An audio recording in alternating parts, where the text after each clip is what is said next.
टाटा और मित्तल को ट्रांसफर हो जानी चाहिए। और यही कारण है कि जंगलों में 5वीं अनुसूची का उल्लंघन हो रहा है, पेशा कानून का उल्लंघन हो रहा है, फॉरेस्ट राइट्स एक्ट का उल्लंघन हो रहा है।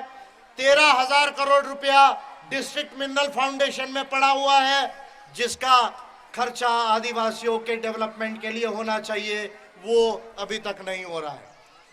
क्या कारण है, क्यों ये सारी चीजें देश में हो रही है? उसका कारण है कि ये तो 1,000 लाख करोड़ की संपत्ति इसका कारण है। दूसरा कारण है कि भारत में जो गवर्नमेंट है, जिन लोगों की गवर्नमेंट है, उन लोगों का ये मानना है कि हमारी वैदिक संस्कृति से, हिंदुत्ववाद से ही भारत जो है वो बड़ा हो सकता है। ऐसा भारत की अभी की जो सरकार और संस्थाएं हैं, उनका ये मानना है कि हिंदुत्ववाद से ही भारत बड़ा हो सकता है। इसलिए धर्म के आधार पर हम नागरिकता को देंगे या नागरिकता को नकारेंगे, ये विचार हमने देखा कि पार्लियामेंट में अभी अभी जो है वो बिल पास किया, जो सिटीजनशिप अमेंडमेंट बिल, और उसके आधार से ये काम जो है बीजेपी के गवर्नमेंट ने किया। आदिवासियों की सभ्यता और संस्कृति ये लिविंग एविडेंस है, ये लिविंग रिकॉर्ड है। किस चीज का लिविंग एविडेंस है, लिविंग रिकॉर्ड है? इस चीज का लिविंग एविडेंस और लिविंग रिकॉर्ड है कि भारत की सभ्यता ये मोहनजोदारो हड़प्पा से शुरू नहीं होती, वो पेनकमढ़ी से शुरू होती है, वो कचारगढ़ से शुरू होती है। इसका पेनकमढ़ी से, कचारगढ़ से इसकी सभ्यता शुरू होती है। इसका archaeological evidence Bagor, Adamgarh, Bhimbetka, Kurnool caves Andhra, then आपके राजस्थान में जाए तो डिडवाना, बिहार में जाए तो पैसारा, छावपानी मांडो, उत्तर प्रदेश के अंदर में, आप पश्चिमी सिंहभूम झारखंड में, आपको कितने स्पॉट्स में बता दूं, या आप चले जाइए तमिलनाडु के अंदर में तो अतीरापक्कम, ये सारी, या हुसुंगी कर्नाटका, ये जितने साइट्स है, ये जितने स्पॉट है, ये इस बात को चीख चीख कर बता रहे हैं, प्रमाण दे रहे हैं कि भारत की पहली सभ्यता ये सिंधु घाटी से नहीं बनी, ये आदिवासियों ने बनाई, और वो जंगलों के अंदर बनाई, पहाड़ों में बनाई। ये उसके प्रमाण है। ये हिंदुत्ववादी लोग, आरएसएस, बीजेपी के लोग, ये आदिवासियों की सभ्यता को समाप्त करना चाहते हैं। और इसलिए झारखंड के चीफ मिनिस्टर ने अभी एक स्टेटमेंट दिया। क्या स्टेटमेंट दिया, शायद आपने गौर नहीं किया, क्योंकि चुनाव झारखंड में हो रहा है, शायद आपने गौर नहीं किया, लेकिन मैं झारखंड से अभी आ रहा हूं, इसलिए मैं ये बात आपको बताना चाहता हूं।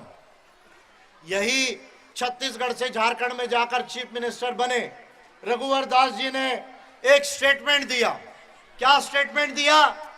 कि मैं झारखंड को आदिवासी मुक्त बना दूंगा। ये बात कही रघुवर दास जी ने, झारखंड के सीएम ने। तो मैं झारखंड में गया और मैंने रघुवर दास जी से ये कहा कि रघुवर दास जी, अच्छा हुआ आपकी दिल की बात जुबान पर आ गई, अच्छा हुआ आपकी बात, दिल की बात जुबान पे आ गई। आप झारखंड को या बीजेपी भारत को आदिवासी मुक्त बनाना चाहती है। जैसे मुसलमानों को आज आपने नागरिकता नकारी constitutional amendment, citizenship amendment bill में, वैसे आप भारत को आदिवासी मुक्त बनाना चाहते हो।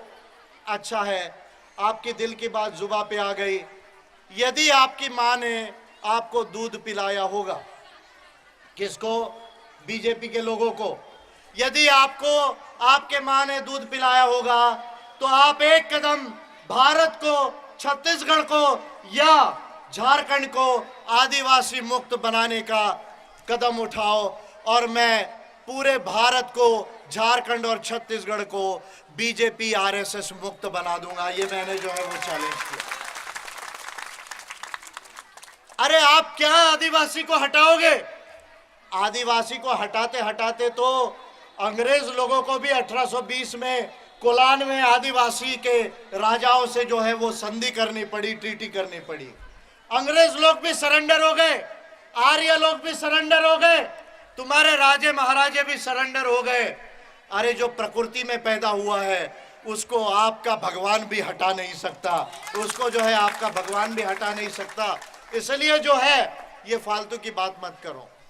लेकिन सवाल ये उठता है कि लोग मुझे बार बार कहते हैं, क्या कहते हैं कि सर हमारा जल जमीन जंगल कैसे बचेगा, हम इसके मालिक कैसे बनेंगे। ये सवाल बार बार जो है मुझे लोग पूछते हैं। और क्योंकि भारत का सबसे पढ़ा लिखा लीडर होने के नाते आज भारत की सबसे अच्छी लाइब्रेरी पहले दूसरे तीसरे नंबर की ये बीजेपी कांग्रेस के नेताओं के घर में नहीं, वो विजय मानकर के घर में वास करती है। ये बात मैं आप लोगों को बताना चाहता।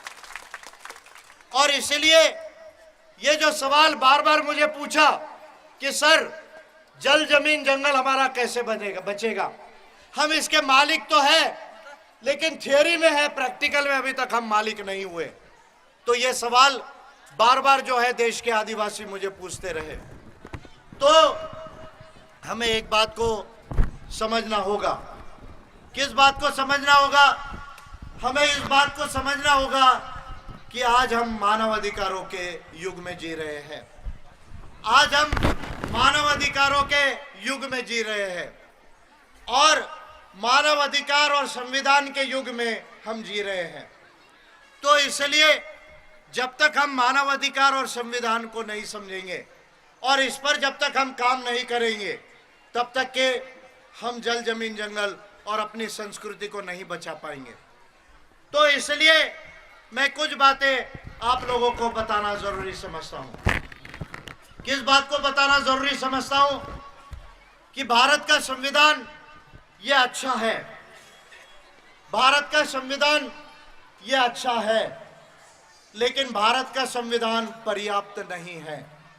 मैं आप लोगों को ये बात बड़े स्पष्ट रूप से बताना चाहता हूं।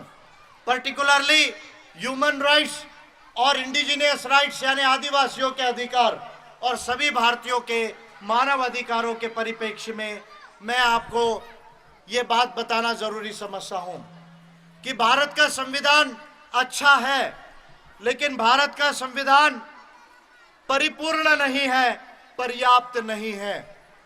क्यों नहीं है, इसको आपको अच्छे से समझना होगा। और ये बात आपको आज तक किसी लीडर ने नहीं बताई होगी, वो बात मैं आप लोगों को बताना चाहता हूं, क्योंकि मैं समझता हूं कि यहाँ पढ़े लिखे लोग भी हैं और गांव का भी आदमी है, वो भी इस बात को समझ सकता है। क्योंकि आप लोकतंत्र में वोट देते हो, आप नागरिक हो, आप एमपी एमएलए को चुनते हो, आप पंचायत के मेंबर्स को चुनते हो। इसलिए मेरे लिहाज से आपको इस बात की समझ है कि क्या करने की जरूरत है। मैं आपको वो रास्ता बता रहा हूं जो करने से देश का आदिवासी ये इस देश का मालिक बनेगा। भारत के संविधान में हमें क्यों भारत का संविधान अच्छा है लेकिन परिपूर्ण नहीं है, पर्याप्त नहीं है, उसके दो कारण हैं। क्या दो कारण हैं? एक कि भारत के संविधान में एबोरिजिनल वर्ड नहीं है। एबोरिजिनल ट्राइब्स या इंडिजिनियस पीपल ये शब्द भारत के संविधान में नहीं है। झारखंड के एक आदिवासी के लीडर थे, उनका नाम जयपाल सिंह जी था। ऑक्सफोर्ड से इकोनॉमिक्स करके वो पढ़े थे। भारत के हॉकी टीम का पहला गोल्ड मेडल ये उनके कप्तानी में मिला। बाद में इंग्लैंड से वो वापस आए, पहले झारखंड से इंग्लैंड गए, फिर इंग्लैंड से वापस आए और उन्होंने भारत के आदिवासियों के लिए बहुत बड़ा काम करने का निश्चय किया। वो चुनकर संविधान सभा में गए और जयपाल सिंह जी का ऐसा कहना था कि भारत के संविधान में जो 342 कलम है या 366-24 ये जो अनुच्छेद है, आर्टिकल 342, आर्टिकल 366, 24, इसमें भारत के जो ट्राइब्स है, अभी जो शेड्यूल ट्राइब लिखा गया है, उन्हें एबॉरिजिनल ट्राइब्स लिखा जाना चाहिए।